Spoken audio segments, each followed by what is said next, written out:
إلى حضرة النبي المصطفى رسول الله صلى الله عليه وسلم وآله وأصحابه الكرام، وإلى أرواح مشايخنا ومعلمينا وذوي الحقوق علينا، وخصوصا إلى صاحب المصنف الكتاب شيخ الإسلام قطب الدعوة والإرشاد الحبيب عبد الله بن علوي الحداد، وسائر سادتنا والصديقين. الفاتحة. أعوذ بالله من الشيطان الرجيم. بسم الله الرحمن الرحيم.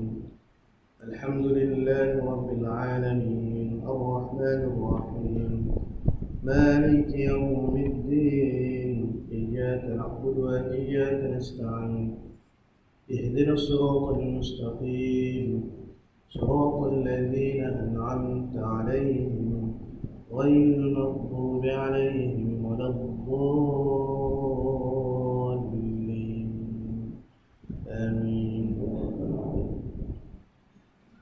اللهم صل صلاة كاملة وسلم سلاما تاما على سيدنا محمد الذي تنحل به العقد وتنفرج به الكرب وتقضى به الحوائج وتنال به الرغائب وحسن الخواتيم ويستسقى الغمام بوجهه الكريم وعلى آله وصحبه في كل لمحة ونفس بعدد كل معلوم لك. اللهم صل صلاة كاملة وسلم سلاما تاما على سيدنا محمد تنحل به العقد وتنفرج به الكرب وتقضى به الحوائج وتنال به الرغائب وحسن الخواتيم ويستسقى الغمام بوجهه الكريم وعلى آله وصحبه في كل لمحة ونفس بعدد كل معلوم لك. اللهم صل صلاة كاملة وسلم سلاما تاما على سيدنا محمد الذي تنحل به العقد وتنفرج به الكرب وتقضى به الحوائج وتنال به الرغائب وحسن الخواتيم ويستسقى الغمام بوجهه الكريم وعلى آله وصحبه في كل لمحة ونفس ونفس بعدد كل معلوم لك. الحمد لله رب العالمين، والصلاة والسلام على أشرف الأنبياء والمرسلين وعلى آله وصحبه أجمعين. سبحانك لا علم لنا إلا ما علمتنا إنك أنت العليم الحكيم، ولا حول ولا قوة إلا بالله العلي العظيم. رب اشرح لي صدري ويسر لي أمري واحلل عقدة من لساني يفقه قولي، وسدد لساني واهد قلبي بحق سيدنا وجدنا رسول الله صلى الله عليه وسلم.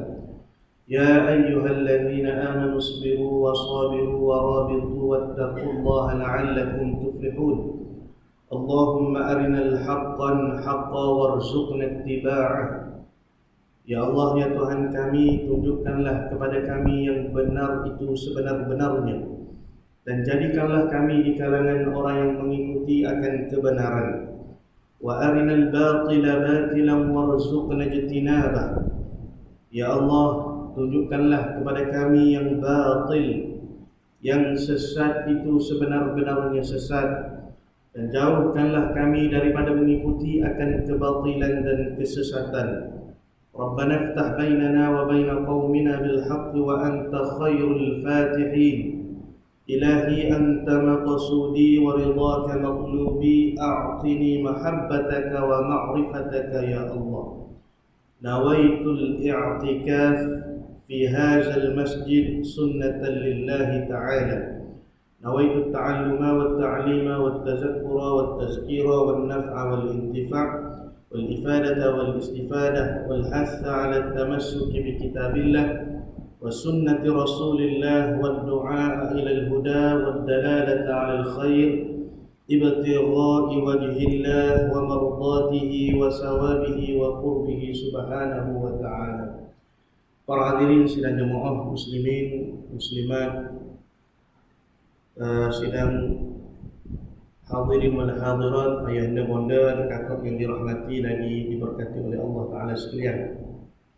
Pertama kalinya dulu dan selamanya, marilah sama-sama kita merafakkan kesyukuran kepada Allah di atas segala pemberian dan juga nikmat yang Allah Ta'ala berikan kepada kita, khususnya di dalam nikmat keimanan dan juga keislaman, yang mana dengan dua nikmat ini Allah Ta'ala telah menyelamatkan diri kita daripada segala kebinasaan di dunia dan juga di akhirat. InsyaAllah kita sambung pengajian kita Risalatul Mu'awanati wal Muzaharati wal Mu'adirati lirraghibina minal mu'minin fi suluki tariqil akhirah lil Imam Syekhul Islam Qutbud Da'wah wal Irsyad الحبيب عبد الله بن علوي الحداد الحضرمي الشافعي رحمه الله تعالى. قال المؤلف رحمه الله تعالى: ونفعنا بعلومه في دارين آمين يا رب العالمين. وقال رسول الله صلى الله عليه وسلم: ينزل الله كل ليلة إلى السماء الدنيا حين يبقى ثلث الليل الآخر فيقول: هل من داع فأستجيب له، هل من مستغفر فاغفر له، هل من سائل فأعطيه، هل من تائب فأتوب عليه حتى يطلع الفجر. Jadi kita sambung pengajian kita Risalatul Mu'awanah. Jadi berkata Al-Imam Al-Haddad rahimahullah, telah bersabda Rasulullah sallallahu alaihi wasallam. Jadi pengarang kitab kita ni mengambil hadis daripada riwayat Al-Imam Muslim dan juga Al-Imam Al-Bukhari di dalam sahihnya, yaitu di dalam kitab Al-Imam Al-Bukhari matannya: yanzilu Rabbuna tabaraka wa ta'ala kulla laylatin ila sama'id dunya hina yabqa sulusul laylil akhir yaqulu man yad'uni fa'astajibu lah, man yas'alni fa'u'tiyah, man yastaghfiruni fa'aghfir lah, atau kama qala sallallahu alaihi wasallam. Jadi maksudnya Tuhan yang maha berkat lagi maha tinggi, iaitu diterjemahkan oleh ulama yang dikehendaki dengan yanzilu di sini telah turun Tuhan kami, iaitu termasuklah turunnya ketetapan Allah, ataupun rahmat Allah, ataupun kelembutan Allah, ataupun pengampunan Allah. Jadi ada beberapa terjemahanlah daripada maksud telah turun Tuhan kami yang disebutkan oleh para ulama. Termasuklah apa yang disebutkan oleh Al-Imam Malik bin Anas radhiyallahu an, telah turun malaikat rahmat dari langit.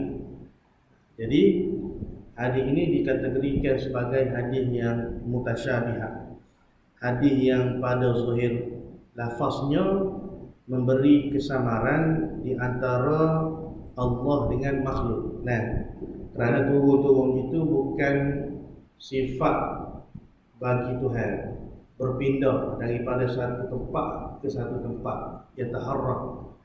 Sebab Allah Ta'ala itu maha suci daripada berpindah-pindah, dan maha suci Allah daripada menempati sesuatu tempat.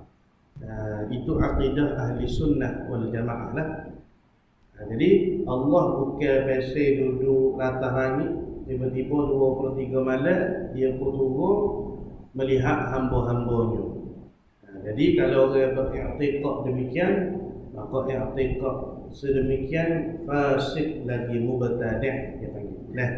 Boleh menyebabkan terjejah akidah, boleh merosakkan iman dan akidah kita lah.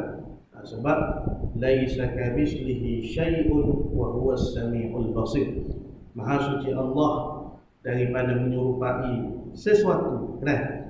Tuhan bukan biasa duduk atas, lepas tu pindah duduk bawah.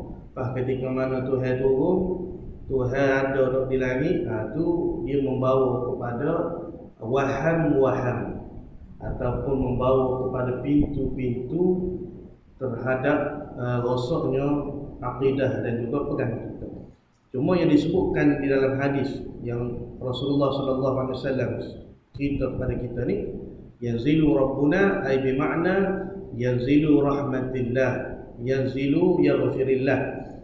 Telah turun keampunan Tuhan, telah turun rahmat Allah ke langit bumi pada setiap malam, kulla lailatin ila sama'id dunya hina yabqa sulusul lailil akhir. Sewaktu masa berbaki sepertiga malam terakhir. Dan berfirman Allah, lalu Allah pun berfirman, barang siapa yang berdoa kepadaku, nescaya aku akan perkenankan akan doanya. Barang siapa yang meminta kepadaku, nescaya aku akan memberikannya, yakni apa yang diminta olehnya, apa yang dipinta olehnya, yang dimohon olehnya. Dan barang siapa yang memohon keampunan kepadaku, nescaya aku akan mengampuninya.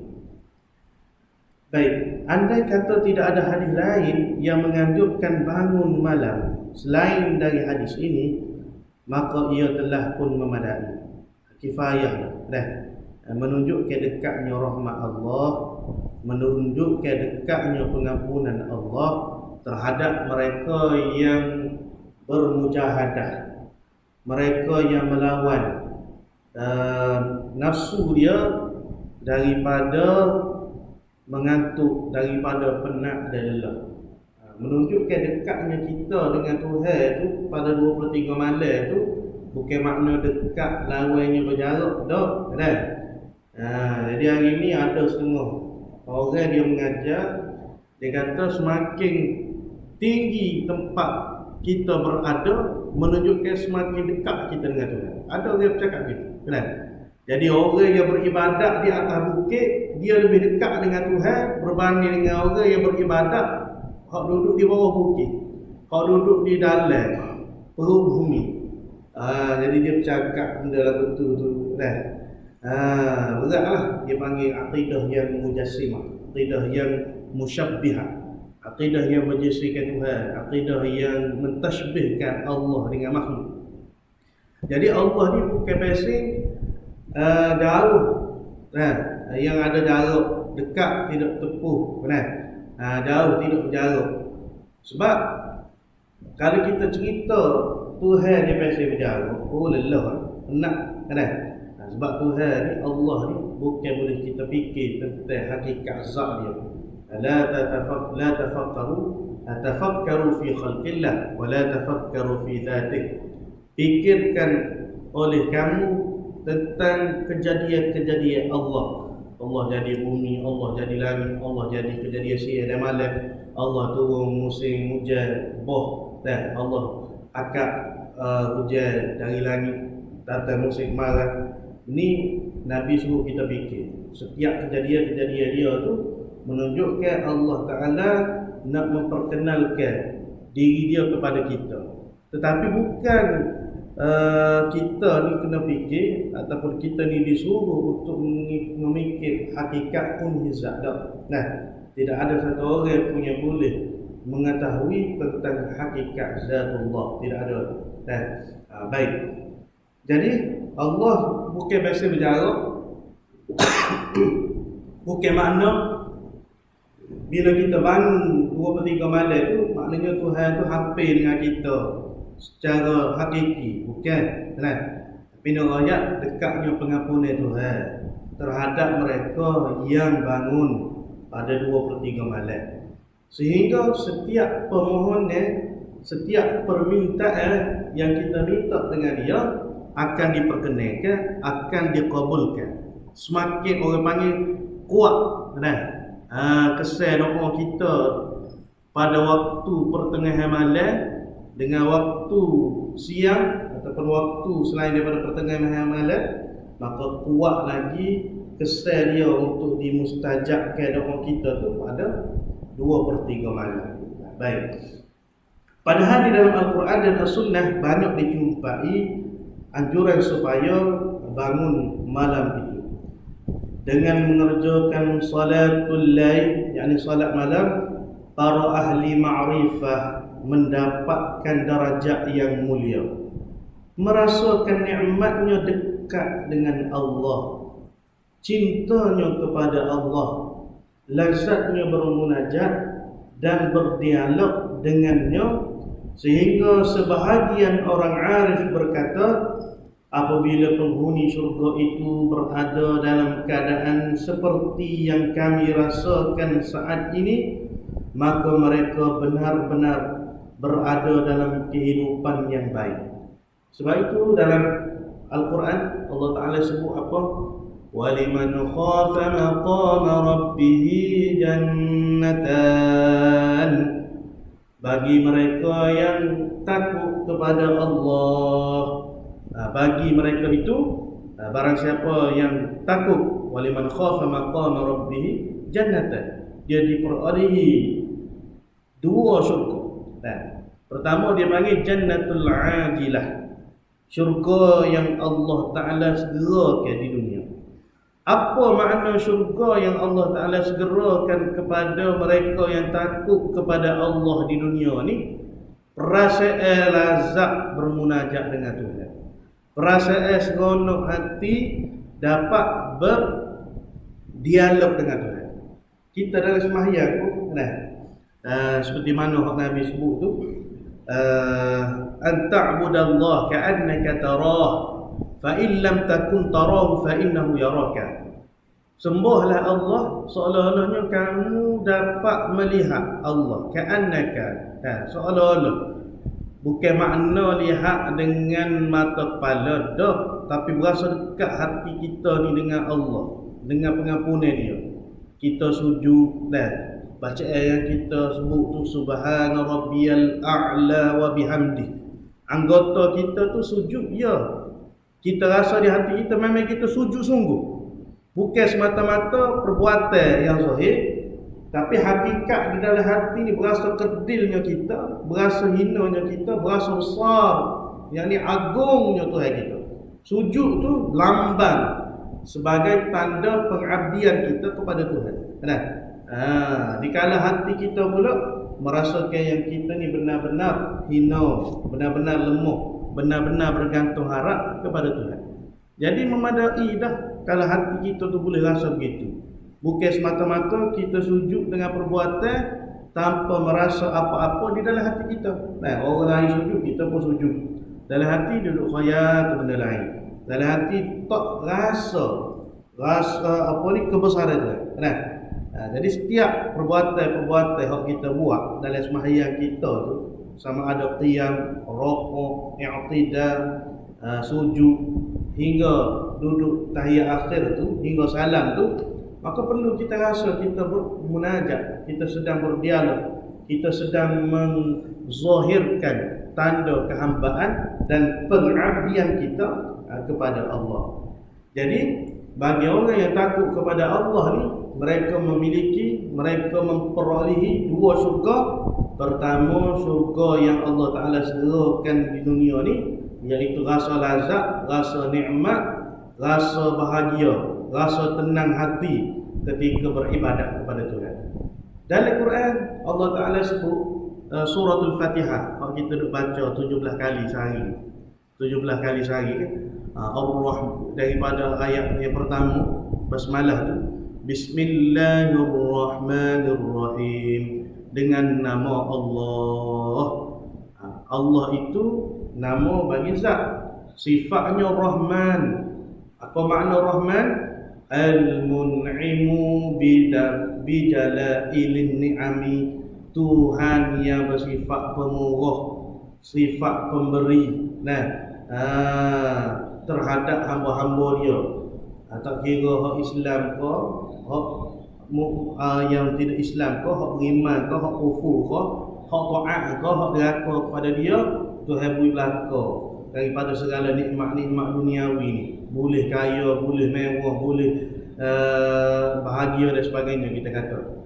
Kemudian Ar-Rahim tu apa? Al-mun'imu bidaqaiqin ni'am, Tuhan yang memberi nikmat dengan nikmat yang halu-halu, nikmat yang kecil-kecil, nikmat iman, nikmat berasa sedap, nikmat berasa khusyuk, nikmat berasa lazat, nikmat berasa seronok, nikmat berasa bahagia, nikmat rasa gembira, nikmat di atas iman, nikmat di atas Islam tu.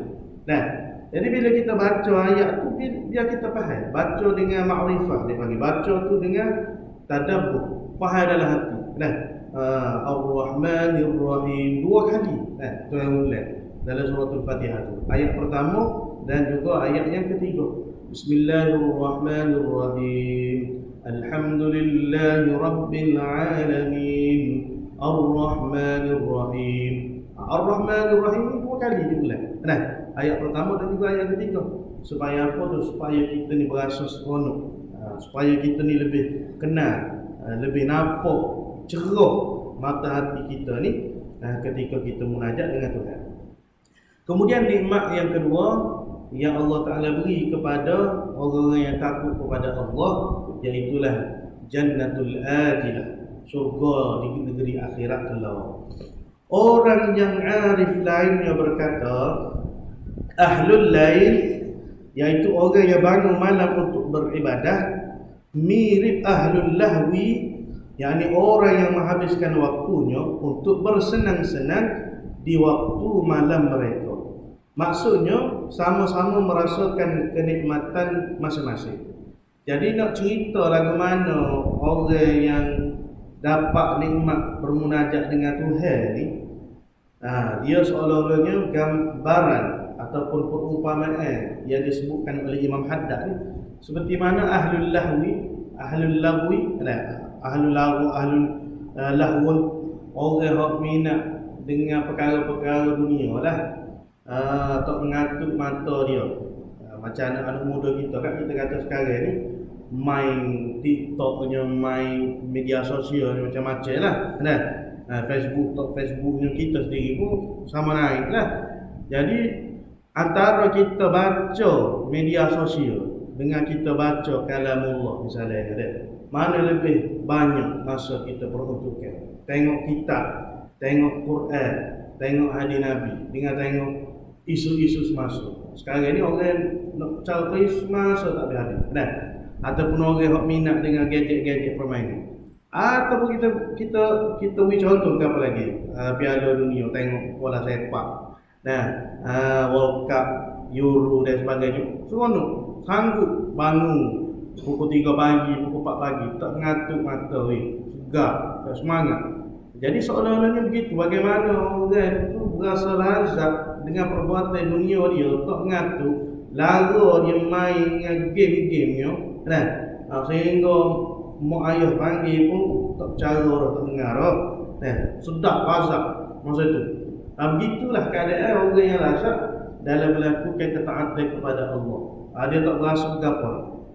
Tu semua tu dipanggil pemberian-pemberian yang lebih dalam oleh Allah terhadap hamba-hamba yang dipilih olehnya lah.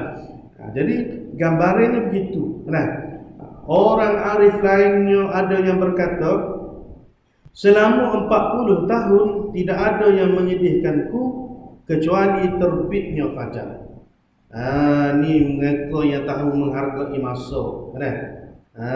Tahu lagu mana nilainya waktu 2/3 malam tu, waktu keemasan, waktu yang sebenar-benarnya dia dapat meluahkan munajat, suluk hati dia, suluk diri dia kepada Tuhan.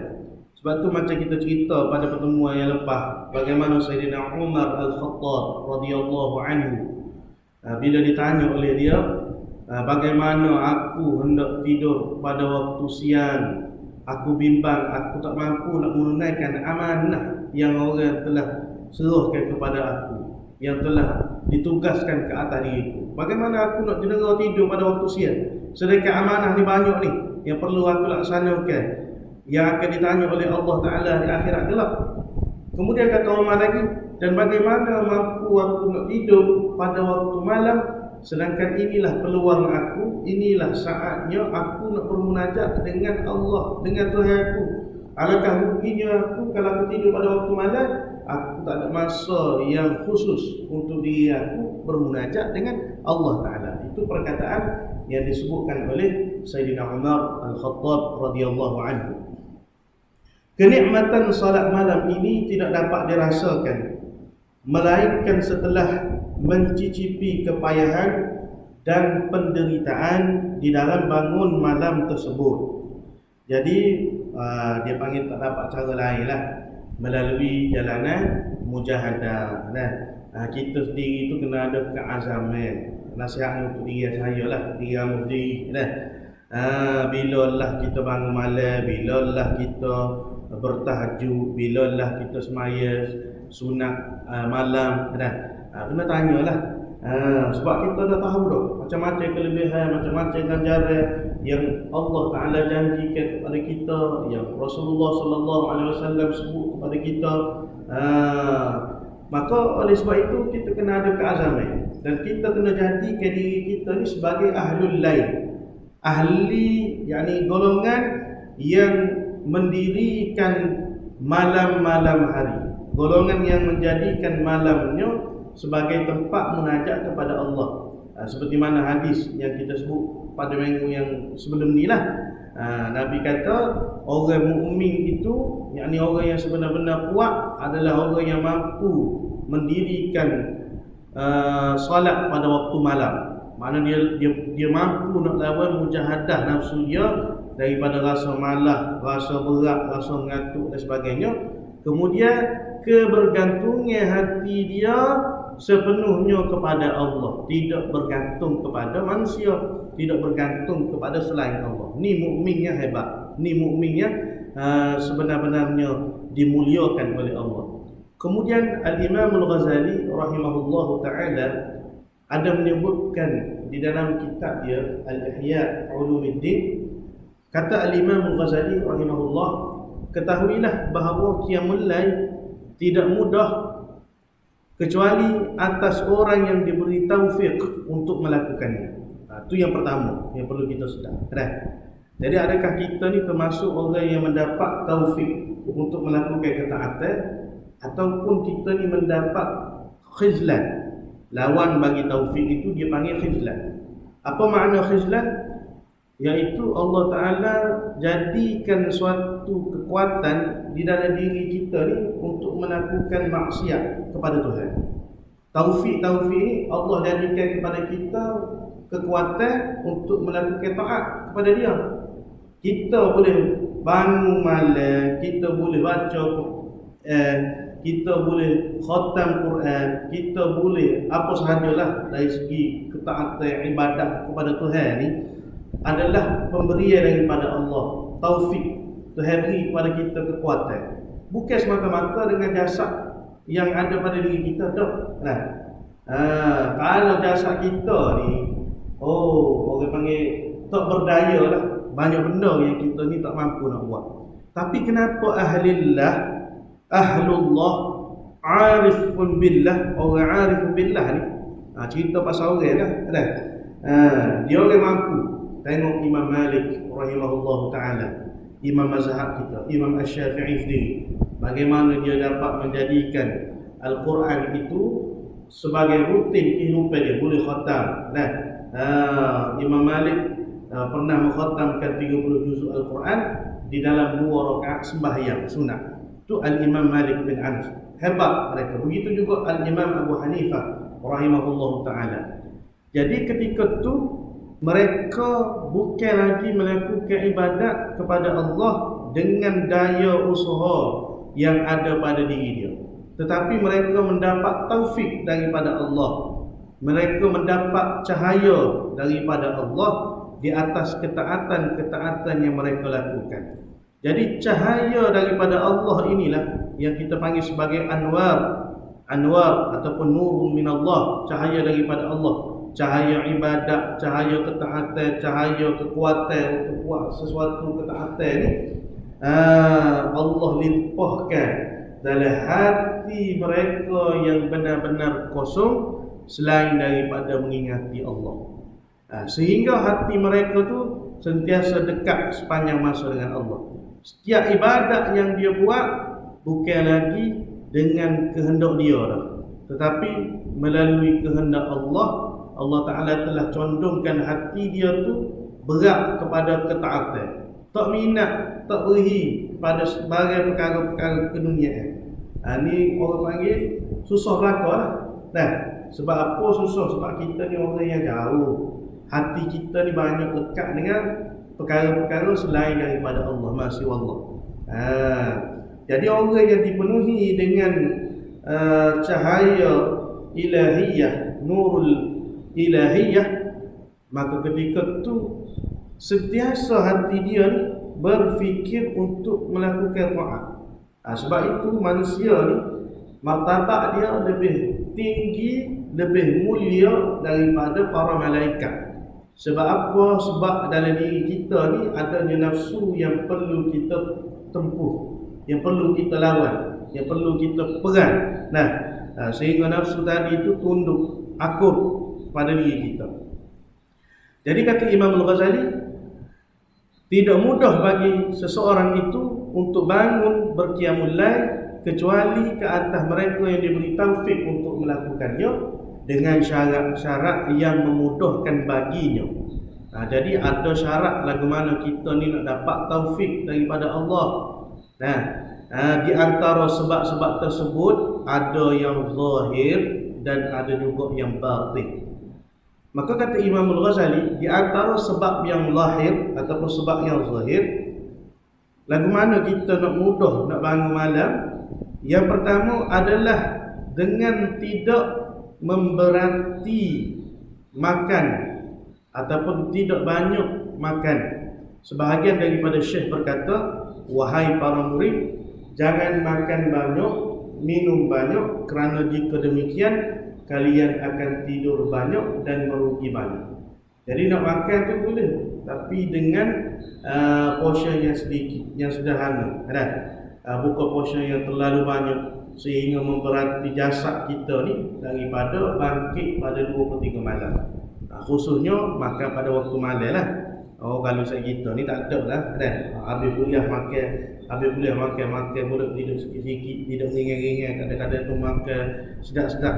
Tapi nak rayaknya orang yang nak menjalani dalam mujahadah ni, pertama lagu mana untuk membiasakan diri dia tu, jasad dia tu. Sebab kita ni terdiri daripada dua unsur. Nah, unsur jasmani, jasad ni kita panggil unsur yang zahir, dan unsur rohani, unsur hati kita. Jadi kedua-duanya perlu dipelihara, perlu diseimbangkan. Kalau lahir sahaja, kalau rohani sahaja yang kita pelihara, tapi jasmani, zahir tidak dipelihara, maka dia tak jadi. Nah, ya, jadi dari segi zahirnya, dari segi jasmaninya, perut kita tu tak boleh makan banyak, kan? Ataupun kita panggil dalam ilmu tasawuf kita panggil syarhut ta'am, makan yang terlampau banyak. Bila banyak makan, maka banyaklah tidurnya, banyaklah malasnya, kuranglah nikmat di dalam melakukan ibadat kepada Tuhan. Sebab itu agama kita mensyariatkan berpuasa, supaya yang pertama kita ni ada waktu yang kita kosongkan perut kita. Dan dengan puasa itu kita dapat mensihatkan jasmani kita, jasad kita. Kalau duk makan semua, maknanya tak berhenti-henti perut ni duk proses, setahun tu setiap hari 360 hari nak makan, nescaya kita tu akan dijangkiti dengan penyakit. Tapi hikmahnya Allah mensyariatkan ibadat puasa tu supaya ada masa perut kita ni boleh berehat. Baik. Yang kedua, kata Imam Al-Ghazali rahimahullah, adalah tidak melelahkan diri di siang hari dengan pekerjaan-pekerjaan yang berat. Makna tidak buat perkara-perkara ataupun pekerjaan yang menyebabkan penatnya tubuh kita, menyebabkan payahnya untuk kita nak bangkit pada pertengahan malam. Dan di antaranya lagi usaha yang perlu kita buat supaya mudah jasad kita nak bangkit pada pertengahan malam, tidurlah qailulah di siang hari. Dia panggil qailulah. Dalam satu hadis yang diriwayatkan oleh Al-Imam Tabrani, kata Nabi SAW, qilu fa inna syayatina la taqil. Berlakukanlah qailullah, sesungguhnya syaitan itu tiada berehat. Apa makna qailullah ni? Kita tidur seketika sebelum daripada masuknya waktu zuhur, sekitar 15 minit ataupun 10 minit. Tidur seketika sebelum masuk waktu zuhur itu, dia akan memudahkan, dia akan membantu untuk diri kita ni bangun pada siang, pada 2/3 malam. Ada pun orang yang tidur pada ketika itu tak bangkit juga pada 2/3 malam, samalah halnya seperti orang yang bersahur tetapi tidak berpuasa. Jadi kita sahur sebelum daripada subuh tu untuk kita puasa pada siang hari. Begitu juga kita berkailullah sebelum daripada zuhur supaya kita boleh bangkit pada 2/3 malam, pada pertengahan malam. Fungsi kailullah tu iaitu untuk memudahkan kita ni bangkit pada 2/3 malam. Sebab tu setengah-setengah daripada madrasah, bahkan sekolah-sekolah sekarang ni, macam di tempat saya mengajar pun, di imtiaz, memang dia ada dalam jadual waktu belajar tu pukul 12.30 pelajar semua mesti berkailullah. Maknanya dah masuk dalam dalam jadual waktu pembelajaran. Jadi tidur pada waktu tu menyebabkan segarnya badan kita, segarnya mata kita tu nak bangun pada pertengahan malam. Baik. Di antaranya lagi kata Imam Al-Ghazali rahimahullah, menjauhi dosa-dosa. Sama ada dosa yang zahir yang dilakukan oleh tujuh anggota kita ni, dosa mata, dosa telinga, dosa lidah, dosa tangan, dosa kaki, dosa perut dan dosa kemaluan. Menjauhi daripada dosa-dosa yang zahir maupun dosa-dosa yang batin. Dosa yang batin ni daripada penyakit-penyakit hati, penyakit-penyakit mazmumah lah. Riyaknya, ujubnya, takabburnya, sum'ahnya, hasad dengkinya. Kerana apa? Kerana yang memberati kita daripada diri kita, jasad kita ni untuk bangkit pada 23 malam bukan kerana beratnya diri kita, tetapi kerana beratnya dosa-dosa yang ditanggung, yang dipikul, yang dilakukan oleh diri kita. Sebab itulah nasihat Al-Imam Syafi'i rahimahullah ta'ala. Satu ketika, dan syair ini pun kita rasa pernah baca di sini. Imam Syafi'i rahimahullah, dia pernah mengadu dengan guru dia, Waqi'. Syakautu ila waqi'i su'a hifzi فأرشدني إلى ترك المعاصي وأخبرني بأن العلم نور ونور الله لا يهدى للعاصي. Syakautu ila waqi'i su'ahibsi. Satu ketika Al-Imam Syafi'i pernah mengadu kepada guru dia Waqi' tentang buruknya hafazan dia. Fa'arsyadani ila tarkil ma'asi.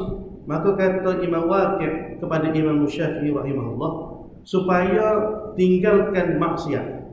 Wa akhbarani bi anna al-ilma nur. Sesungguhnya ilmu itu adalah cahaya, wa nurullah la yuhda lil 'asi. Dan cahaya Allah Ta'ala itu sesekali tidak akan dapat memberi petunjuk, tidak akan dapat memberi hidayah, tidak akan masuk ke dalam hati-hati mereka yang melakukan maksiat. Jadi setiap dosa yang kita buat, benda yang kita tengok, pandangan yang haram yang dilihat oleh kita, akan memberatkan diri kita, rohani kita ni untuk bangkit bermunajat, untuk bangkit beribadat kepada Allah. Bahkan sebanyak mana pandangan haram yang dilihat oleh mata kita, maka sebanyak itulah hilangnya rasa nikmat yang Allah Ta'ala akan cabut di dalam hati kita ketika kita melakukan ibadat kepada Allah. Sebab itu Nabi kata, seseorang yang mampu melakukan menjaga mata dia daripada melihat sesuatu pandangan yang haram, maka Allah Ta'ala akan gantikan kenikmatan di dalam hati dia ketika dia melakukan ibadat kepada Allah. Sebaliknya, orang yang dah menggunakan mata dia untuk mengecapi, menikmati segala pandangan-pandangan yang haram, dia tengok benda-benda yang tak boleh, dia pun berasa seronok, dia pun berasa sedap. Dia panggil apa? Mengambil kesedapan daripada penglihatan yang dia lihat. Tengok orang puas comel, tengok orang puas seksi, macam-macam lah kita kata, Jadi dia dah dapat menikmati, dia dah mengambil kesedapan ketika mana dia melakukan perkara yang haram itu, maka Allah Ta'ala akan mencabut di hati dia kesedapan dan juga kenikmatan ketika dia beribadat kepada Allah. Jadi semaya pun rasa tak khusyuk, semaya pun tak boleh nak ingat kepada Tuhan, susah. Sebab apa? Sebab hati tadi itu dinodai, hati tadi itu dinokhtahi oleh titik-titik hitam yang kita panggil sebagai dosa ataupun yang kita panggil sebagai maksiat. Maka jalan dia apa? Jalan dia istighfar. Jalan dia apa? Jalan dia minta ampun dengan Tuhan. Jalan dia apa? Jalan dia minta Allah hapuskan dosa-dosa kita. Allah Ta'ala padamkan segala titik-titik hitam dalam hati kita tu. Kita ganti segala kejahatan yang telah kita buat tadi tu dengan kebaikan. Kerana apa? Kerana Allah Ta'ala sebut innal hasanat, kata hadis Nabi SAW, innal hasanat yuzhibanas sayyi'at. Sesungguhnya segala kebaikan yang kita buat akan menghapuskan segala kejahatan-kejahatan yang pernah dilakukan oleh kita. Baik, kata Sufyan As-Sauri, saya gagal berqiyamul lail selama 5 bulan kerana suatu dosa yang telah saya lakukan. Jadi orang-orang dulu, para ahlillah, para salafun salih, mereka takut diri mereka terjebak, terjatuh, tergelincir dengan dosa. Kerana apa? Kerana dosa tadi itu menyebabkan hijabnya, menyebabkan dinding, tirai mereka dengan Allah, dinding mereka daripada bermunajat dan maksiat tadi itu menyebabkan terhalangnya diri mereka daripada melakukan ibadat dan juga ketaatan kepada Allah. Kemudian kata pengarang kitab kita, sebagaimana kata perkataan Uqbah al-Ghulam, aku telah bersusah bersolat malam selama 20 tahun. Sesudah itu baru aku rasakan kenikmatannya selama 20 tahun. Wallahu taala a'lam wa ilmuhu. Jadi setakat ini untuk malam ini. Mudah-mudahan kita dapat pengajaran dan manfaat daripada apa yang disampaikan oleh pengarang kitab kita. Yu'til hikmata man yasha, man yu'tal hikmata faqad utiya khairan katsiran, wa ma yadhakkaru illa